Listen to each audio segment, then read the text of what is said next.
Temen udah pada nikah, aku pacar aja nggak punya. Ada juga yang bercerita, lagi di posisi temen udah pada punya penghasilan puluhan juta tiap bulan. Tapi saya, pekerjaan aja nggak punya. Atau pendapatannya teman-teman udah pada 20 jutaan lebih. Aku mau ke 10 juta aja, beratnya minta ampun. Ada juga yang bercerita udah pada punya rumah teman-temannya, punya anak. Kalau aku melihat kondisiku sekarang ini, kok rasanya masih jauh dan berat banget ya? Gimana ya mas, biar nggak kepikiran? Yuk kita bahas yuk di video ini.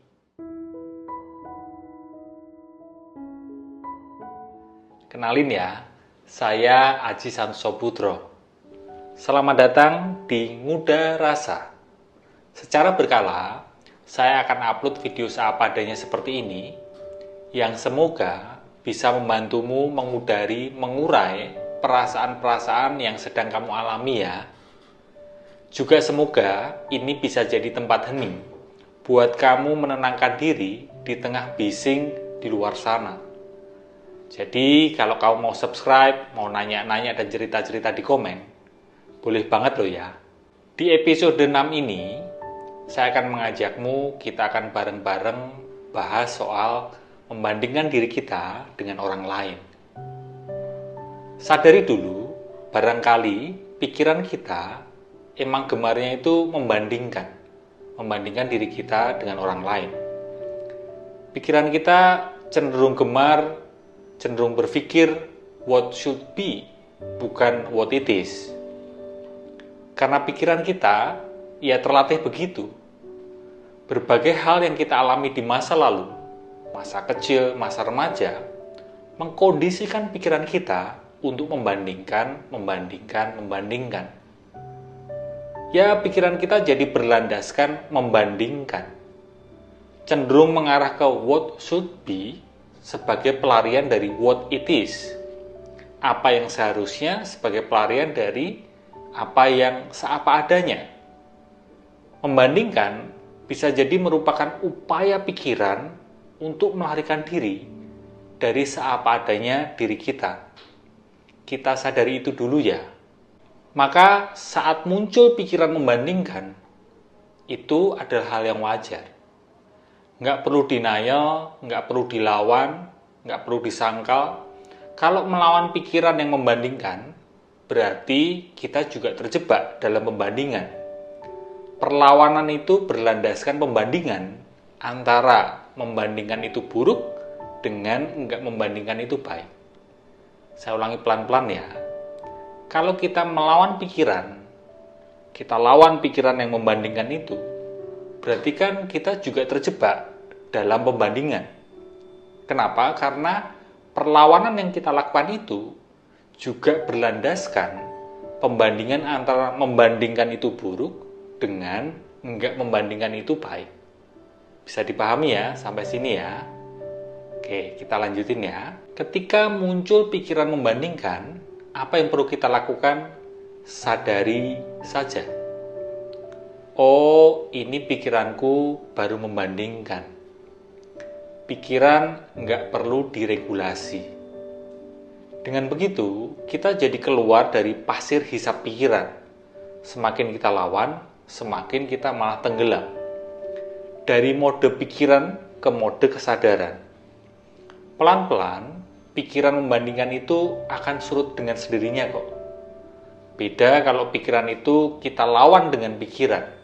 Yaitu tadi, kita akan terhisap di dalam pasir hisap pikiran. Kita malah jadi overthinking. Mas, bentar. Saya sih udah nggak bandingin. Tapi orang lain mas, orang tua, pasangan, temen, yang suka masih banding-bandingin sekarang ini. Gimana mas kalau begitu? Ya kalau itu kan di luar kendali kita ya. Kita nggak bisa ngatur mulut orang lain. Setuju nggak? Demikian juga kita nggak bisa ngatur jempol orang lain. pada waktu nulis di sosial media, atau di WhatsApp, di Telegram, dan sebagainya, kita nggak bisa ngatur jempol mereka.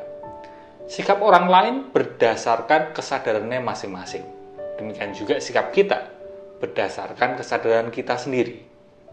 Lagi pula, orang lain membandingkan, dicerna pikiran kita kan. Jadi yang kita hadapi bukan langsung ucapan orang lain itu. Yang lebih kita hadapi itu ya pikiran kita sendiri sebenarnya. Jadi urusannya antara diri kita dengan pikiran kita sendiri, bukan dengan orang lain. Nah, buat ngendurin jeratan pikiran membandingkan, sadari saja tiap orang punya jatah rute perjalanan hidup yang beda-beda. Sepakat nggak kamu? Jadi gini, seperti misalnya si A dari rumah di Jogja mau ke Surabaya naik pesawat. Sedangkan si B dari rumah di Semarang mau ke minimart depan komplek naik sepeda. Nggak ada gunanya kan membandingin kecepatannya. Nggak ada gunanya juga membandingkan siapa yang lebih cepat dan sebagainya. Karena jatah rute perjalanan hidup yang beda-beda tiap orang, maka apa yang terjadi selama perjalanan juga beda-beda. Ada yang umur sekian udah ngalamin sesuatu. Ada juga yang bertahun-tahun melewati umur sekian baru ngalami. Ada yang di hidupnya dapat jatah mengalami, ada juga yang enggak. Jadi enggak sesuai kalau kita banding-bandingin. Oh iya, selain membandingkan, atau biasanya membandingkan itu diikuti dengan kita kan menginginkan hidup orang lain. Kita pengen hidup kita seperti hidup orang lain itu. Padahal loh ya, ketika hidup kita udah seperti hidup orang itu, bisa jadi justru kita mengalami banyak masalah.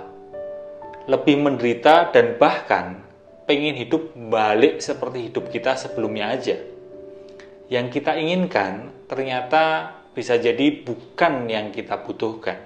Sekian Muda Rasa kali ini. Kalau video ini berguna untukmu, silahkan share ke teman dan keluargamu yang siapa tahu juga membutuhkannya. Mau subscribe, mau nanya-nanya dan cerita di komen, boleh banget loh ya. Semoga kita semua bisa menerima kenyataan seapa adanya ya. Terima kasih.